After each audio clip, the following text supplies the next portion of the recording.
লাকসামে তিশা বাসে যাত্রীকে মারধর ও মহাসড়ক দখল, জনদুর্ভোগ চরমে, চালক বরখাস্ত। কুমিল্লা নোয়াখালী মহাসড়কের লাকসাম বাইপাস এলাকায় তিশা পরিবহনের এক চালক কর্তৃক যাত্রীকে শারীরিক লাঞ্ছনার ঘটনা ঘটেছে। এই ঘটনায় অভিযুক্ত চালককে সাময়িক বরখাস্ত করা হয়েছে। একই সাথে মহাসড়ক দখল করে অবৈধ বাস পার্কিং এবং বাস স্ট্যান্ডের ভেতরে মাদক কারসাজির অভিযোগ নিয়ে এলাকায় তীব্র ক্ষোভ সৃষ্টি হয়েছে। জানা যায়, গত রোববার ঢাকা থেকে লাকসাম আসার পথে তিশা পরিবহনের একটি বাসে কথা কাটাকাটির জেরে চালক দেলোয়ার হোসেন যাত্রী রফিকুল ইসলামের গায়ে হাত তোলেন। এই অনাকাঙ্ক্ষিত ঘটনার আজ সোমবার সকালে কুমিল্লা ৯ আসনের এমপি মোহাম্মদ আবুল কালামের নির্দেশে ভুক্তভোগী যাত্রী রফিকুল ইসলাম থানায় অভিযোগ দেওয়ার প্রস্তুতি নিলে তিশা বাস কর্তৃপক্ষ দ্রুত ব্যবস্থা গ্রহণ করেন।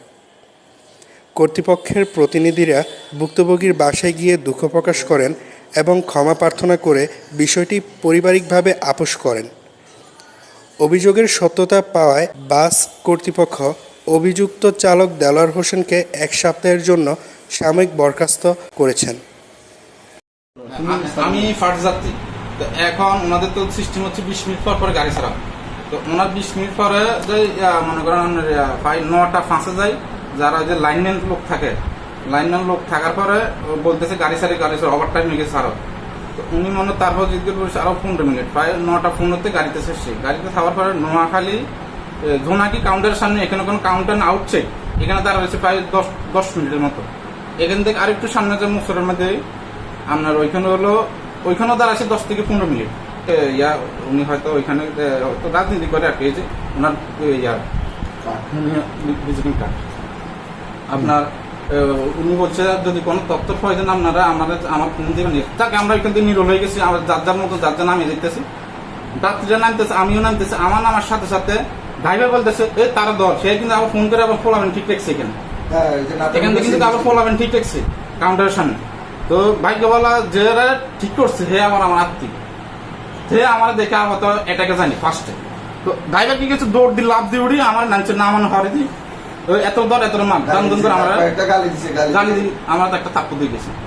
তিশা বাসের ম্যানেজার শরীফ হোসেন সরকার বলেন, আমার এখানে প্রতিনিধি ছিল, ওই যাত্রীর বাড়িতে গেছে, যাই ওর যাত্রীর বাবা ছিল, সমাজবাসী ছিল, সমাজের লোক ছিল, তাদের সাথে বৈশা আমরা ওনার কাছে দুঃখ প্রকাশ করি।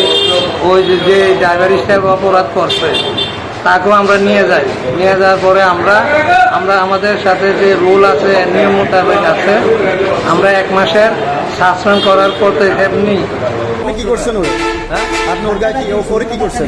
ওনার সাথে আমি ধাক্কাধাক্কি করছি, এরপরে যে এভাবে ধাক্কা দিচ্ছি। আমি মানে রসিল গালিগালাজ করছেন, তারা অজ্ঞাত গালিগালাজ করছেন। আমি বলছি ভাই নিয়ম কারণ আছে, আপনি নামবেন না, আপনি কাউন্টারে যে আমার প্রতিপক্ষ আছে ওনাদেরকে বলেন, আমি যদি অন্যায় করে থাকি আপনি এখানে আমি কর্ম করি। আপনার কাজটা কি, আপনি কি ঠিক করছেন না ভালো? লাস্টে যেটা এটা আমার অন্যায় হয়েছে, আমি ওইখানে যেটা করছি অন্যায় করছে, আর লাস্টে আমি ওনার সাথে যে কোথায় মার্কেটিং এ গেছি এটা আমার অন্যায় হয়েছে।